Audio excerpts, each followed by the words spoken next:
If you've been curious about the history of the Decepticon we're taking a look at in today's episode after his recent return to toy store shelves, wonder no longer as we dig into the basics on Spinister. The original Spinister toy was released in 1988.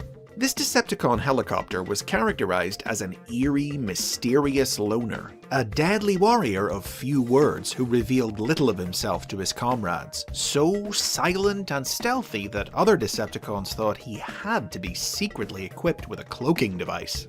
Spinister was one of the Target Masters, Transformers who came packaged with partner minifigures that transformed into weapons the larger figure could wield. Like all 1988 Target Masters, Spinister had two partners, Singe and Hair Splitter, a pair of aliens from the planet Nebulos. Singe was the playboy son of a wealthy Nebulan family who transformed into a flamethrower, while Hair Splitter was an unpopular, petty-minded efficiency expert from the Department of the Environment who transformed into a laser rifle, and the pair could also combine to form a larger superweapon.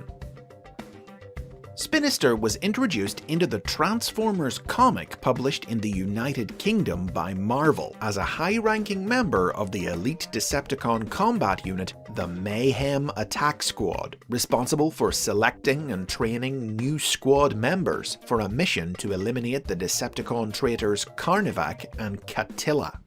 Believing that his fellow Target Master Needlenose had potential, Spinister chose to overlook Needlenose's bouts of cowardice and cleared him to join the team.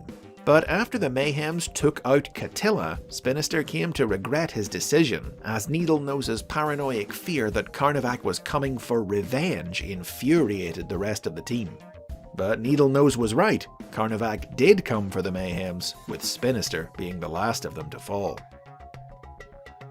Spinister was also concurrently featured in Marvel's American Transformers comic book, as a member of a Decepticon unit led by Thunderwing on a quest to locate the missing Autobot Matrix. As Thunderwing's obsession with the Matrix grew, so too did Spinister's aggravation with his increasingly unstable commander, until finally, when Thunderwing obtained the Matrix and was driven mad by its power, Spinister tried to talk him down, and the deranged Thunderwing blasted him. Spinister survived, but the shock of realizing what he'd done to one of his own troops briefly snapped Thunderwing out of his madness, and gave the Autobots the opening they needed to take him down. With the end of the original toy line, Spinister wouldn't be heard from again for over a decade, and when he did eventually reappear, it was in a very unexpected place. Writer Simon Furman, who had penned Spinister's appearances in both the British and American comics, evidently still harboured some fondness for the character, as in 2003 he had Spinister make a surprise appearance in Dreamwave Productions' Transformers Armada comic book, as an inhabitant of an alternate universe who was consumed along with his entire reality by the monster planet Unicron. Spinister's made a small handful of scattered media appearances since then, cameoing in comic books and popping up in ancillary media like mobile games.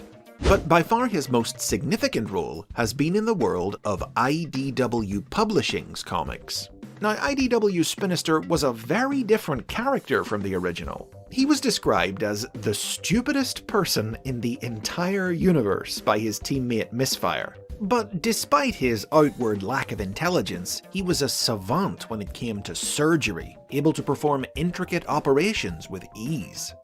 Spinister was part of a group of misfit Decepticons named the Scavengers, who travelled the galaxy having various wacky adventures, in which Spinister's surgical prowess occasionally proved useful. He devised a way to repair Transformers who had been lobotomized and sold as slaves to vindictive aliens. And when the group took the brain-damaged Dinobot Grimlock into their care, Spinister was able to heal him. In the 3 decades that followed the release of the original Spinister toy, new figures of the character were limited mostly to small-scale toys and recolors of other characters. The first was a live-action movie version of Spinister, a recolor of the Decepticon helicopter Blackout, released in 2009 as part of the Revenge of the Fallen toy line. with a minifigure in the Creo building block series following in 2012, then a recolor of the tiny Autobot Blazemaster in the Transformers Generations line in 2014. The only full-size toys of the character released during this time were exclusives from Fun Publications, the company that ran the official convention BotCon and the Transformers Collectors Club. The first, available at BotCon 2012, was a recolor of the 2010 Autobot Tomahawk, while the second, sold through the club's figure subscription service in 2016, was a recolor of the 2015 Autobot Alpha Bravo. This version of Spinister did come with Singe and Hair Splitter, though the trademark on Hair Splitter's name was unavailable, leading to his being renamed Schrute, in a reference to the similarly petty pencil-pushing bureaucrat Dwight Schrute from TV sitcom The Office.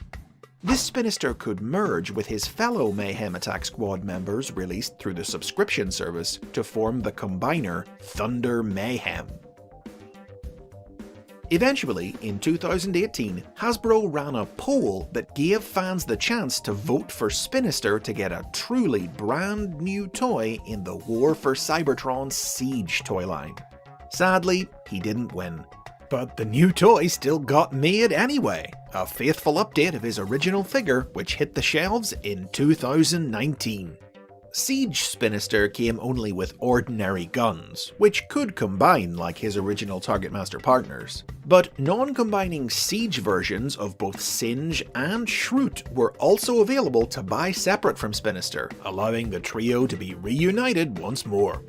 Spinister and his partners were definitely some of the most surprising inclusions in the Siege line, but sneaking up on you unexpectedly is what Spinister is all about. And those are the basics on Spinister, a bit less mysterious now, I hope. Sound off in the comments if you gave his Siege toy a spin. Like and subscribe for more Transformers history, click the bell to be notified about future episodes, and if you can, please consider supporting the series on Patreon.